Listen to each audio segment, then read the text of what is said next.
નમસ્તે મિત્રો, મનોવિજ્ઞાન ધોરણ 11ના પાઠ 1ના વિકલ્પો ભાગ 3. સૌપ્રથમ સંજયભાઈ ડામોરે જે કમેન્ટ કરી હતી તેમના માટે ખૂબ ખૂબ એમનો આભાર. હવે આગળ વધીએ આપણે. તો પ્રશ્ન 19મો કે ભાઈ મનોવિજ્ઞાન પ્રાકૃતિક વિજ્ઞાન છે. મનોવિજ્ઞાન એ પ્રાકૃતિક અથવા તો પ્રાકૃતિક વિજ્ઞાન છે, કારણ કે તેનું અભ્યાસ વસ્તુ ખાલી જગ્યાનો જ અંશ છે. તો શેનો છે અભ્યાસ વસ્તુ? તો પ્રકૃતિનો જ એક અંશ છે. 20મો પ્રશ્ન કે મનોવિજ્ઞાન કોના વર્તનનો અભ્યાસ કરે છે? તો જે મનોવિજ્ઞાન જે છે તે માનવી અને પ્રાણી બંનેના વર્તનનો અભ્યાસ કરે છે.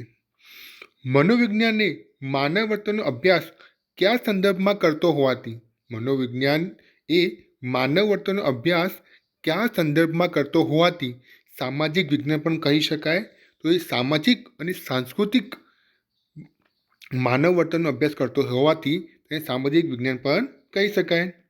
મનોવિજ્ઞાન એ માનવીના કેવા વર્તનને સમજવાનો પ્રયાસ કરે છે? તો મનોવિજ્ઞાન એ માનવીના વ્યક્તિગત અને સામૂહિક વર્તનને સમજવાનો પ્રયાસ કરે છે.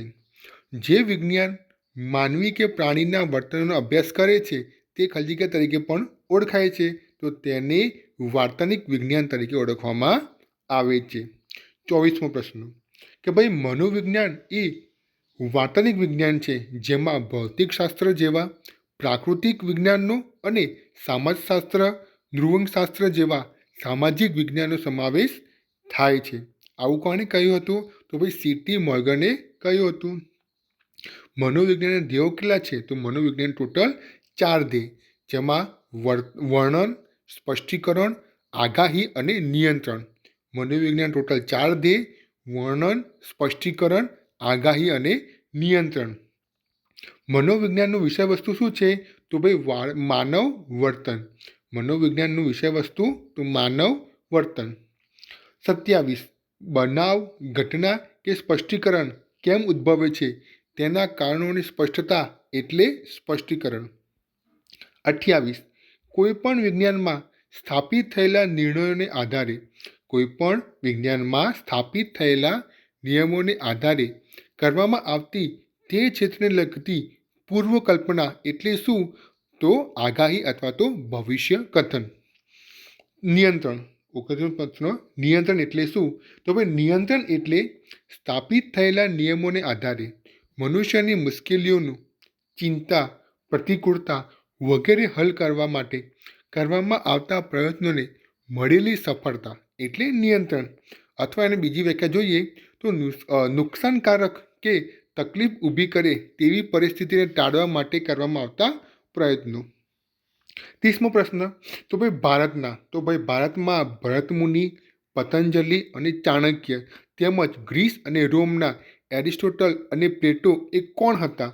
તો ભાઈ એ તત્વજ્ઞાનીઓ હતા, જેમણે માનવ વર્તનને સમજવા અને સમજાવવાના પ્રયત્નો કર્યા હતા, અને તેઓ ખાલી તત્વજ્ઞાનની જ પદ્ધતિનો ઉપયોગ કરતા હતા. તાત્વિક પ્રશ્નોની ચર્ચા ફરી શરૂ ક્યારે થઈ હતી? તો ઈસવીસન 1600માં.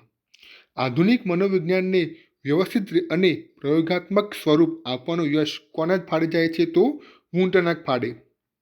વુન્ટ વિશે થોડી માહિતી લઈએ તો જે વુન્ટ હતા એ મનોવિજ્ઞાનના પિતા તરીકે ઓળખવામાં આવે છે. તેમણે મનની રચના સમજવા આંતરનિરીક્ષણ પદ્ધતિનો ઉપયોગ કર્યો હતો, અને તેઓ વુન્ટ અને તેમના જે સાથીદારો હતા તેઓ રચનાવાદી તરીકે ઓળખવામાં આવ્યા હતા. આવા જ વિડીયો માટે લાઇક, શેર અને સબસ્ક્રાઈબ કરવાનું ભૂલતા ના. અને આના પહેલાંના 2 વિડીયોની માહિતી નીચે ડિસ્ક્રિપ્શનમાં આપેલી છે, તે તમે જોઈ શકો છો. Thank you.